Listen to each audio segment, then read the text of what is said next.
तो स्वागत है आपका अपने YouTube चैनल अटल एकेडमी पे। मैं इंद्र मोहन आज आपको आधुनिक भारत के अंदर मैसूर के 4 युद्ध हुए थे। मैसूर के अंदर 4 युद्ध हुए थे, उनके बारे में बताऊंगा। क्या था उनका इतिहास, क्या रही उनकी जो विशेषताएं और क्या पड़े उसके प्रभाव भारत के ऊपर, उन सभी के बारे में बताऊंगा। और किन के बीच में हुए थे ये युद्ध और क्यों लड़े गए थे और किन किन के बीच में लड़े गए थे और इसके परिणाम क्या निकले। ठीक है दोस्तों, इन सभी के बारे में बताऊंगा। तो दोस्तों ये जो वीडियो है ये आपके एग्जाम CISF, CRPF, BSF और BSF, SSC, GD कांस्टेबल के अंदर जो भी स्टूडेंट जाना चाहते हैं तो उनके लिए विशेष तौर पे ये क्लास है। अगर आप 3 मंथ के लिए अटल एकेडमी पर जुड़े रहते हो तो 3 मंथ के अंदर आपकी जो जीके की नॉलेज है वो डे बाय डे बढ़ती ही जाएगी। दोस्तों ये मैं आपसे वादा करता हूँ, जब भी आप एग्ज़ाम देने जाओगे तो इससे संबंधित क्वेश्चन आपसे डेफिनेटली पूछेगा और आप उनके जो जवाब हैं वो आसानी से दे पाएंगे और आपका जो पेपर है वो आसानी से क्लियर हो जाएगा और आपका जो सपना है आर्मी या GD के अंदर जाने का वो आपका साकार हो जाएगा। दोस्तों तो उम्मीद करता हूं दोस्तों पीछे जो हमने वीडियो चढ़ाए हैं वो आपको अच्छे से समझ में आ गए होंगे और आपने अच्छे से पढ़े होंगे, अच्छे से नोट भी करे होंगे।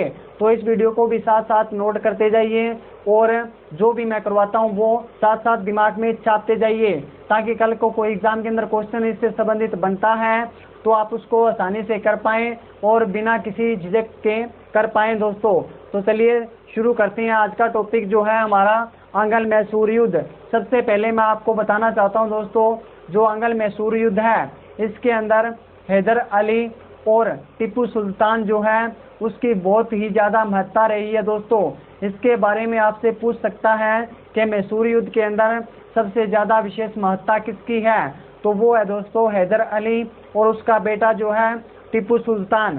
ठीक है दोस्तों, और अंग्रेज और फ्रांसीसी ये चार जो रियासतें हैं इसके अंदर युद्ध करती हैं और आपस में तनातनी बढ़ाते हैं। तो चलिए दोस्तों देखते हैं क्या होता है। दोस्तों 18वीं शताब्दी के शुरू के अंदर क्या होते हैं, मैसूर के अंदर एक वंशज उभर के सामने आता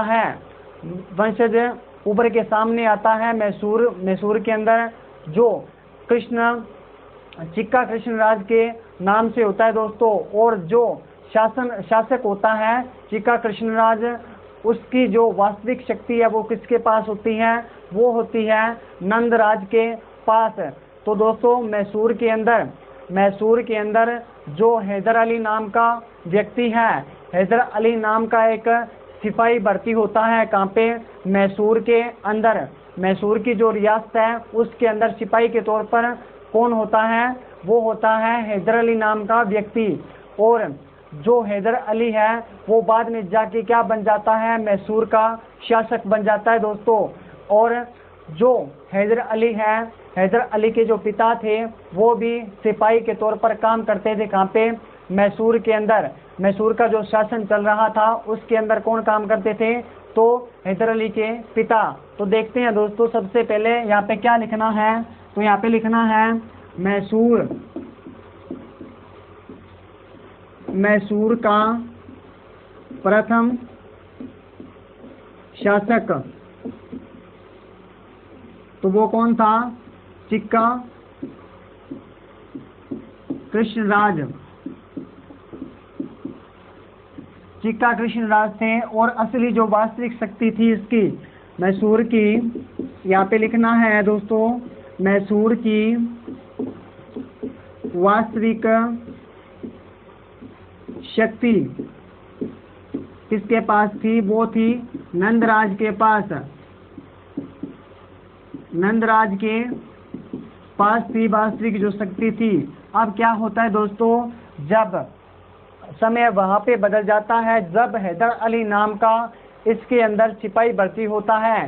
कहाँ पे, इस वंशज के अंदर जो सिपाही होता है हैदर अली नाम का वो इसके अंदर भर्ती होता है। तो क्या होता है, मराठों ने इसके ऊपर 1755 के अंदर मराठों ने मैसूर पर क्या कर दिया, आक्रमण कर दिया।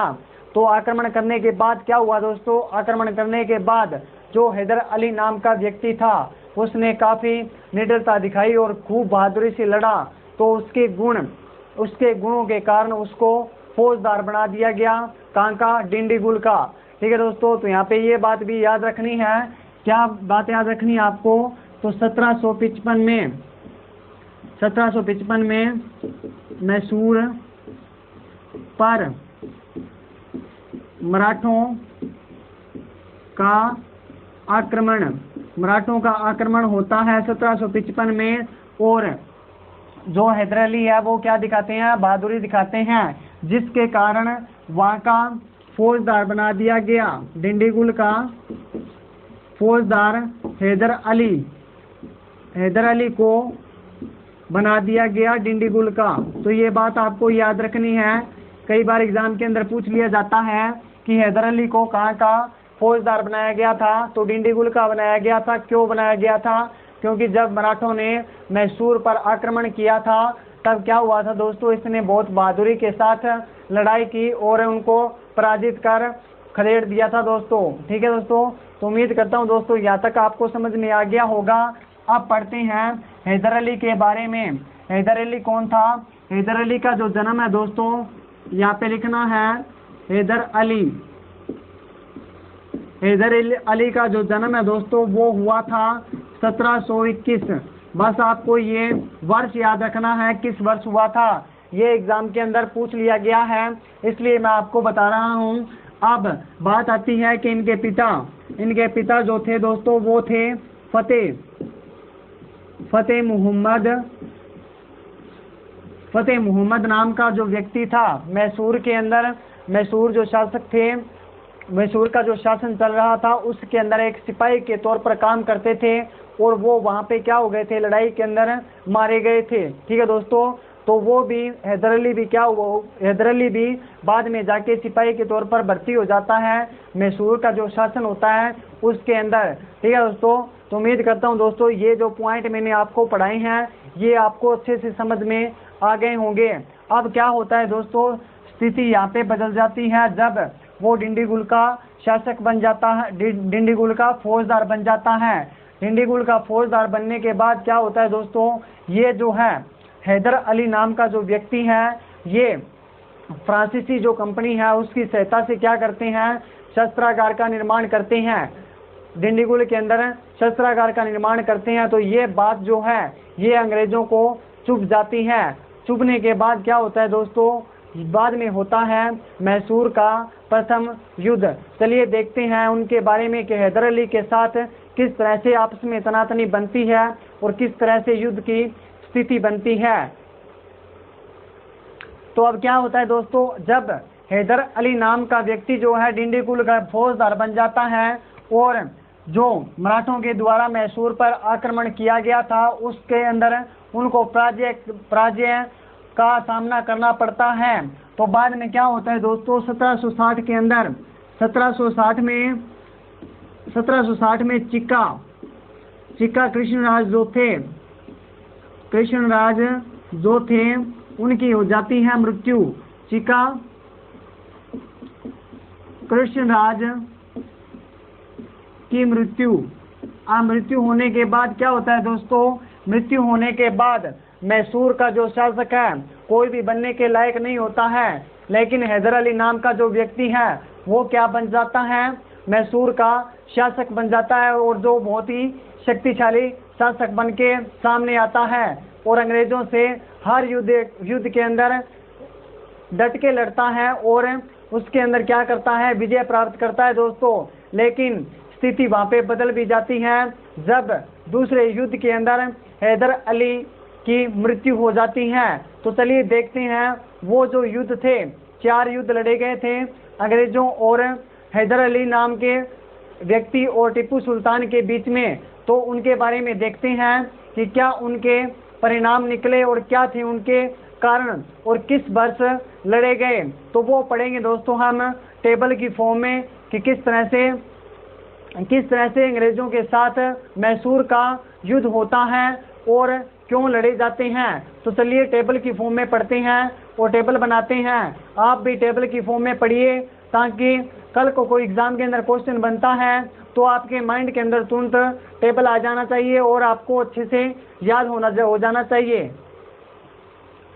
तो चलिए दोस्तों देखते हैं कि इसको टेबल की फॉर्म में कैसे याद करेंगे। तो ये है टेबल जो बनकर तैयार हो गया है और आपको याद करना है, साथ साथ मैं आपको याद करवाऊंगा और साथ साथ पढ़ाऊंगा भी दोस्तों। तो सबसे पहले यहाँ पे मैंने क्रम दिया है कि युद्ध कितने हुए थे, तो 4 युद्ध हुए थे मैसूर के। ठीक है दोस्तों, यहाँ पे वर्ष दिया है किस वर्ष ये युद्ध लड़े गए थे और यहाँ पे कारण दिया गया है कि किस कारण ये युद्ध हुआ था, समाप्ति किससे हुई थी, किसके कारण समाप्ति हुई और यहाँ पे परिणाम क्या निकले युद्ध के। तो दोस्तों यहाँ से और कहीं से क्वेश्चन पूछे या न पूछे मद्रास युद्ध में, यहाँ से आपसे जरूर क्वेश्चन पूछेगा, या तो संधि से पूछेगा या पूछेगा लड़ा कब गया था युद्ध और इसमें परिणाम क्या निकला। ठीक है दोस्तों, तो यह आपसे पूछ सकता है कि इसको क्रम वाइज लगाएं कि क्रम वाइज कैसे, कि प्रथम यहाँ पे प्रथम दिया गया है, सेकंड द्वितीय दिया गया है, 2 तृतीय दिया गया है, चतुर्थ दिया गया है। इसको उल्ट करके लिख देगा और आपको कहेगा कि क्रम वाइज लगाए, तो आपको अच्छे से याद होगा, तो आप तुरंत क्रम वाइज लगा सकते हो दोस्तों। तो चलिए देखते हैं जो प्रथम आंग्ल मैसूर युद्ध हुआ था वो कब हुआ था दोस्तों।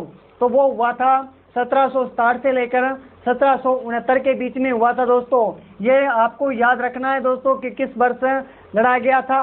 1760 से लेके 1769 के बीच में लड़ा गया था और इसका जो मुख्य क्या कारण था, मुख्य कारण ये था दोस्तों कि हैदर अली और अंग्रेजों के बीच में जो कर्नाटक की सीमा है वहाँ पे तनातनी जो बढ़ गई थी, जिसके कारण अंग्रेजों ने क्या निर्णय लिया, अंग्रेजों ने निर्णय लिया युद्ध करने का।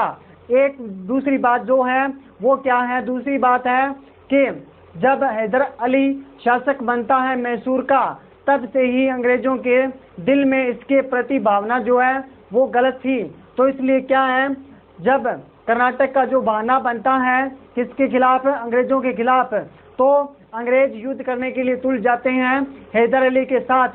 1760 से लेकर 1769 तक चलता है युद्ध और बाद में संधि होती है दोस्तों, मद्रास की संधि। जब युद्ध खत्म होगा तभी क्या होगी, संधि होगी।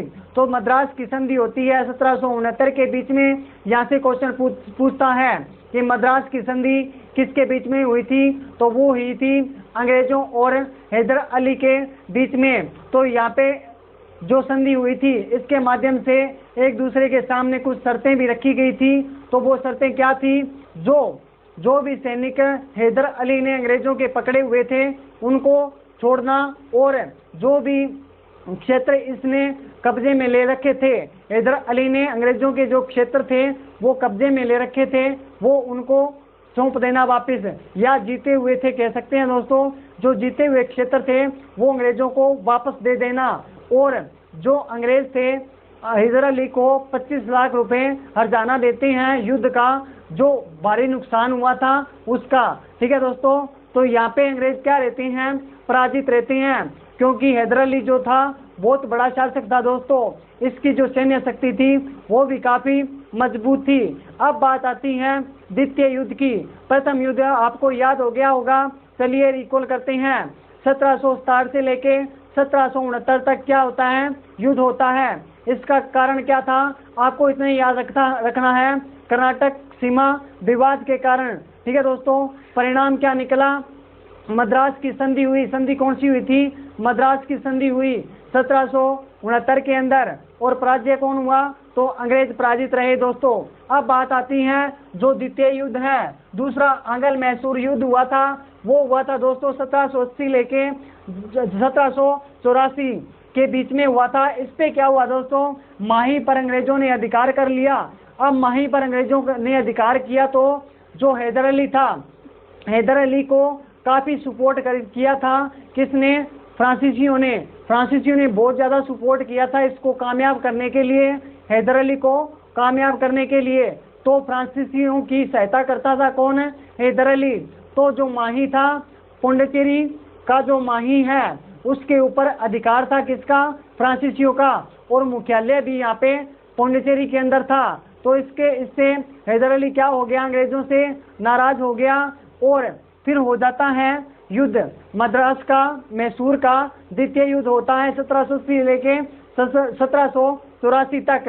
ठीक है दोस्तों, तो यहाँ पे क्या होता है, यहाँ पे मैंगलोर की संधि हो जाती है और साथ में ही 1782 के अंदर एक और युद्ध होता है पोर्टनोवा का युद्ध। वहाँ पे क्या होता है दोस्तों, वहाँ पे इसी के अंदर होता है 1782 के अंदर पोर्टनोवा का युद्ध होता है, जिसके अंदर हैदर अली क्या हो जाता है, घायल हो जाता है और 1782 में हो जाती है हैदर अली की मृत्यु। तो आपसे ये क्वेश्चन जरूर पूछेगा दोस्तों कि जो हैदर अली की मृत्यु है वो किस मैसूर युद्ध के द्वारा हुई। तो आपको याद रखना है, जो मैसूर का द्वितीय युद्ध था, दूसरा युद्ध था, उसके अंदर हैदर अली की मृत्यु हो गई और इसके बाद में जो शासक है वो बनता है टीपू सुल्तान। हैदर अली का जो बेटा है वो भी काफी बहादुर था दोस्तों। 1782 में बन जाता है टीपू सुल्तान मैसूर का शासक। उसके बाद क्या आता है दोस्तों, उम्मीद करता हूँ ये आपको समझ में आ गया होगा। चलिए दोबारा से रिकॉल करते हैं, युद्ध की शुरुआत कब होती है। दूसरा युद्ध है, शुरुआत होती है 1780 से लेकर 1784। अब बात आती है कि कारण क्या था। कारण था माही पर अंग्रेजों का अधिकार कर लेना। अब बात आती है संधि की, कि संधि कब हुई। संधि हुई दोस्तों, मैंगलोर की संधि हुई और जब युद्ध खत्म हुआ तब ही क्या हुई, संधि हुई 1784 के अंदर। और दूसरी बात क्या थी, 1782 में पोर्टनोवा का युद्ध भी हुआ था, जिसके अंदर हैदर अली नाम का जो व्यक्ति था, शासक था, वो क्या हो गया, घायल हो गया और बाद में क्या हो गई, उसकी मृत्यु हो गई। और 1782 में बनते हैं शासक मैसूर के, वो कौन बनते हैं, टीपू सुल्तान। ठीक है दोस्तों, तो उम्मीद करता हूँ ये दोनों आपको अच्छे से समझ में आ गए होंगे। बढ़ते हैं तीसरे युद्ध की ओर। जो तीसरा युद्ध होता है, जो अंग्रेजों और मैसूर के जो शासक है उसके बीच में जो तीसरा युद्ध होता है वो 1790 से लेके 1792 तक होता है दोस्तों। अब यहाँ पे क्या है, टीपू द्वारा त्रावणकोर पर आक्रमण। अब त्रावणकोर क्या था दोस्तों, कर्नाटक के अंदर जो नवाब थे उनका एक क्षेत्र था त्रावणकोर। उनके अंदर क्या था, उसके अंदर ये जो टीपू सुल्तान था, इसने आक्रमण कर दिया। आक्रमण करने के बाद क्या होता है दोस्तों, जो कर्नाटक का नवाब होता है उसकी अंग्रेजों के साथ अच्छी बनती है, इसलिए अंग्रेज उसकी सपोर्ट करते हैं और अपनी सेना भेज देते हैं वहाँ पे मैसूर के अंदर युद्ध के लिए। और युद्ध होता है तीसरा युद्ध होता है 1790 से लेके 92 तक। और बाद में संधि होती है श्रीरंगपट्टनम की संधि। वो कब होती है, जब युद्ध समाप्त होगा तब ही युद्ध की संधि होगी। 1792 में क्या होगी, श्रीरंगपट्टनम की संधि। इसके अंदर जो हमारा जो रिजल्ट है, परिणाम है, वो क्या रहा, वो टीपू इसके अंदर क्या हो गया दोस्तों, पराजय हो गया। क्योंकि दो शक्तियां इसके अंदर मिल गई थी, एक तो अंग्रेज थे और दूसरा कौन था, कर्नाटक का नवाब। ठीक है दोस्तों, तो उम्मीद करता हूं दोस्तों तीसरा जो युद्ध है आपको समझ में आ गया होगा। तो चलिए दोबारा से रिकॉल करते हैं, युद्ध की शुरुआत कब होती है। तो युद्ध की शुरुआत होती है 1790 से लेके 92 तक। अब युद्ध का जो कारण है वो क्या था, तो त्रावणकोर पर टीपू सुल्तान द्वारा आक्रमण। इसका जो संधि है वो क्या हुआ था, संधि के अंदर दोस्तों श्रीरंगपट्टनम की संधि हुई थी 1792 के अंदर। और जो टीपू सुल्तान है वो पराजय हो गया था। ठीक है दोस्तों, तो उम्मीद करता हूँ ये तीनों आपको समझ में आ गए होंगे। बढ़ते हैं चौथे आंग्ल मैसूर युद्ध की ओर। 1799 में क्या हुआ था, 1799 में जो युद्ध हुआ था वो हुआ था दोस्तों सहायक संधि के कारण।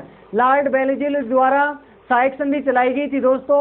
वो भारत के अंदर सबसे पहले हैदराबाद का जो निजाम था उसने स्वीकार की थी, लेकिन जो मैसूर का शासक था कौन, टीपू सुल्तान, इसने ये संधि जो है स्वीकार नहीं की थी।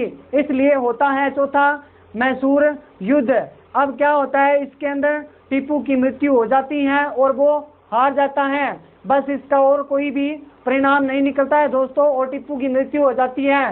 1799 में क्या हो गई, टीपू की मृत्यु। आपको ये याद रखना है कि जो टीपू सुल्तान था उसकी मृत्यु 1799 में हुई थी दोस्तों, 1799 के अंदर। तो चलिए चौथा जो आंग्ल मैसूर युद्ध हुआ था उसको रिकॉल करते हैं। जो आंग्ल मैसूर चौथा हुआ था वो हुआ था 1799 के अंदर। क्यों हुआ था? लॉर्ड वेलेस्ली द्वारा चलाई गई सहायक संधि को स्वीकार न करना। और इसका परिणाम क्या निकला?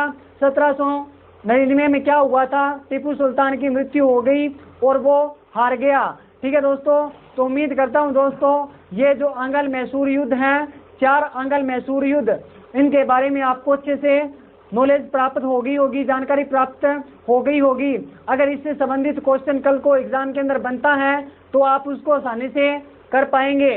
तो दोस्तों अगर ये वीडियो आपको अच्छी लगी हो तो इस वीडियो को लाइक करें, शेयर करें और चैनल को सब्सक्राइब करना न भूलें। Thank you for watching.